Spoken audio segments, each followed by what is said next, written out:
முதல் முறையாக மதுரையிலேருந்து சினிமாவுக்குன்னு வந்த புதுசில் எக்மோரில் தான் நான் தங்கியிருந்தேன். மெட்ராஸ் எக்மோரில் தங்கியிருந்து அங்கேருந்து சான்ஸ் கேட்டு போவேன். அப்போ எல்லாம் கொஞ்சம் திமிரு இருந்தது. சினிமானா என்னன்னு எனக்கு தெரியாமல் இருந்தது. அதனால் நான் எல்லா இடத்துக்கும் போனேன், வந்தேன், போனேன்.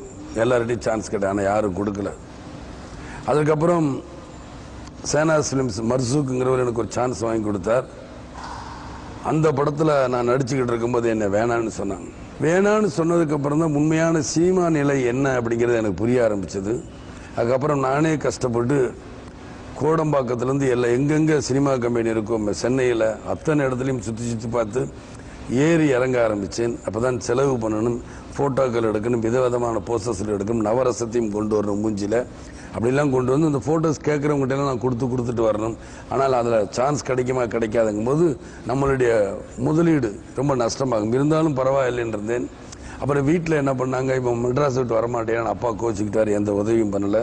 நண்பர்களோட உதவியால் தான் நான் கடைசி வரைக்கும் சென்னையிலே நான் நடிச்சுக்கிட்டே இருந்தேன். அவங்களுடைய உதவினால நான் சென்னையிலேருந்து நடிச்சுக்கிட்டே இருந்தேன். அப்புறம் பின்னாடி என்னுடைய முதல் படம் இனிக்கும் இளமை வந்த உடனே எங்கள் அப்பா அதுக்கப்புறம் தான் எனக்கு செலவு பண்ணுறதுக்கு பணம் கொடுத்து உதவுனார். ஆனால் படாத கஷ்டப்பட்டு தான் இந்த சினிமா உலகத்தில் நான் முன்னேறி இருக்கிறேன். என் கூட நடிக்க மாட்டேன்னு சொன்ன கதாநாயகிகள் எத்தனையோ பேர், என்னை வச்சு படம் எடுக்க மாட்டேன்னு சொன்ன இயக்குநர்கள் எத்தனையோ பேர், என்னை வச்சு படம் எடுக்க மாட்டேன்னு சொன்ன தயாரிப்பாளர்கள் எத்தனையோ பேர், எல்லாத்தையும் மீறி இந்த சினிமாவுக்குள்ளே வந்து இன்னைக்கு 151 படம் நடிச்சிருக்குங்கும்போது எனக்கு சந்தோஷம். ஆனால் இந்த சினிமாவில் கற்றுக்கிற வேண்டியதுன்னா யாரும் நாம் விரோதின்னு நினைக்கக்கூடாது, எல்லோருமே நண்பர்கள் தான் நினைக்கும். ஏன்னா மார்க்கெட் இருந்தால் நம்மளை வச்சு எடுப்பாங்க, மார்க்கெட் இல்லைன்னா நம்மளை வச்சு எடுக்க மாட்டாங்க. இதுதான் உண்மை. நான் கடந்து வந்த பாதையை பார்க்கும் பொழுது இன்னைக்கு இருக்கிறவங்களுக்கெல்லாம் ரொம்ப ஈஸியாக இருக்குது. நான் கடந்து வந்த பாதை ரொம்ப கல்லும் முள்ளும் முரடுகளாக இருந்தது. எப்படி யாரையும் கெஞ்சி அப்புறம் கேட்டு, சில நேரங்களில் என்னுடைய கௌரவம் இடம் கொடுக்காது கெஞ்சனும், சில நேரங்கள் என்னை வில்லனா பண்ணணும்னு சொன்னாங்க. அந்த வில்லனெல்லாம் பண்ண மாட்டேன் அப்படின்னு பிடிவாதமாக நான் இருந்தால் கதாநாயகனாக தான் இருப்பேன் அப்படின்னு இருந்தேன். இப்போ எப்படி கூட்டணி வைக்க மாட்டேன்னு பிடிவாதமாக இருக்கணும், அதே மாதிரி தான் அப்பவும் நான் பிடிவாதமாக கதாநாயகனாக தான் நடிப்பேன்னு சொல்லி அந்த பிடிவாதத்துக்கு கிடைச்ச வெற்றி. அதாவது நான் உழைக்க என்றைக்குமே பயப்பட மாட்டேன், உழைச்சிக்கிட்டே இருப்பேன்.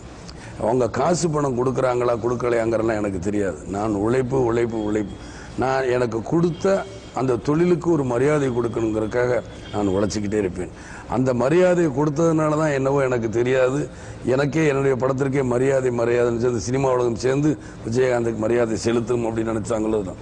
அது மாதிரி பல நாள் கஷ்டப்பட்டு அடைக்க முடியாத நடிகர் சங்க கடனை கூட நான் நடிகர் சங்க தலைவராக இருந்து அது தலைமையேற்று நடத்தி கொடுத்த இன்னைக்கும் பெருமையாக சொல்கிறாங்க. அந்த மரியாதையும் எனக்கு தான் கிடைச்சது. ஆக எத்தனையோ திரைப்பட கல்லூரி மாணவர்களையே டைரக்ஷனை நான் தான் உருவாக்கி கொடுத்தேன். அவர்களுக்கு புது வாய்ப்பு கொடுக்கும்போது அவங்க கிட்ட எனக்கு ஒரு மரியாதை கிடைச்சது. அதை நினைக்கும் போது எனக்கு ஒரு சந்தோஷம். இதே சிவா கிட்ட அம்மா கிருஷ்ணன் சிவா தயாரிப்பாளர் சொல்வதெல்லாம் உண்மைன்னு ஒரு படம் எடுத்திருந்தா கூட அவர் நெடுநிலையா என் கம்பெனில இருந்து பின்னாடி வரும்போது அதே அவர்கிட்ட நான் படம் பண்ணும் பொழுது எல்லோருக்குமே ஒரு மரியாதை.